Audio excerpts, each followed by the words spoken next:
The 5-to-1, it has to do with 5 connections to 1 correction.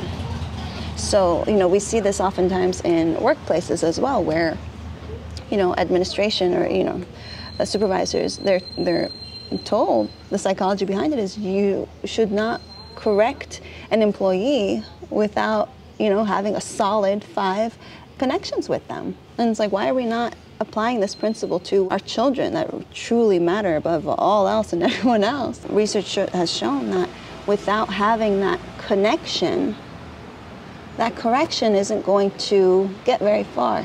When we are connected, that's our greatest chance to have a meaningful influence on our children. And my husband and I, we joke, if we see the other one getting, a little flustered with our kids, just like everything in life, we need to keep at it so that we can become better at it. There's no parenting wand or anything. So being able to connect at least 5 times prior to that 1 correction, and we discuss what that looks like. And some of our children may require, 10-to-1, and that's okay. Every child is different, every family is different, and so give them, fill their bucket, connecting with them, making them feel loved. That's not spoiling. That's not going to create a spoiled, entitled, child that a lot of families are worried about and oftentimes afraid of. So they don't give them that that connection that they're so seeking. What we say to our children really does matter, and it's important that we take time to be intentional with our words, with our questions. Are we asking the right questions?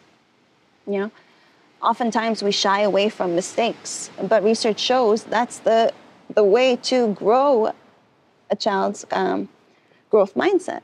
What mistakes did you make today? Talk about them, Well, today I made this mistake, and I'm so glad I did because it made me this much closer to getting my answer. It needs to become an open conversation, and role model it. Mess up, even if you're a perfectionist, which I am, unfortunately. I intentionally mess up so my children can see it.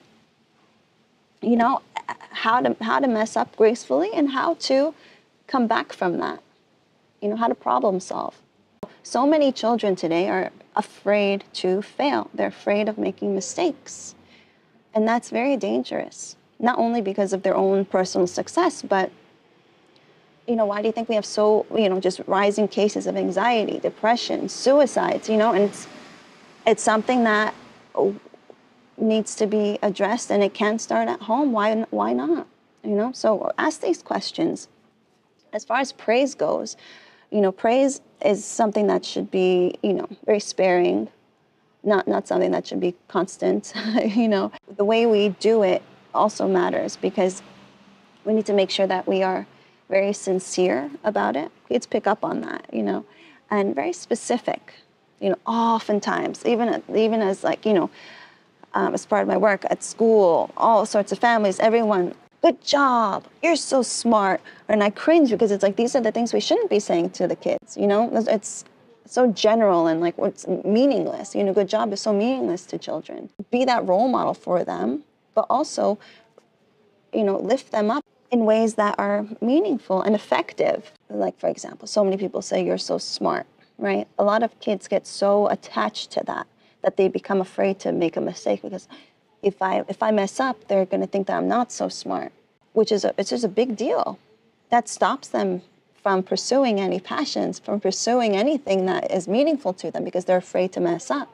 Where really, if we say things like, look how much progress you made, right? Instead of you're so smart, if we focus on their effort instead of their intelligence, can you imagine how much further one can go?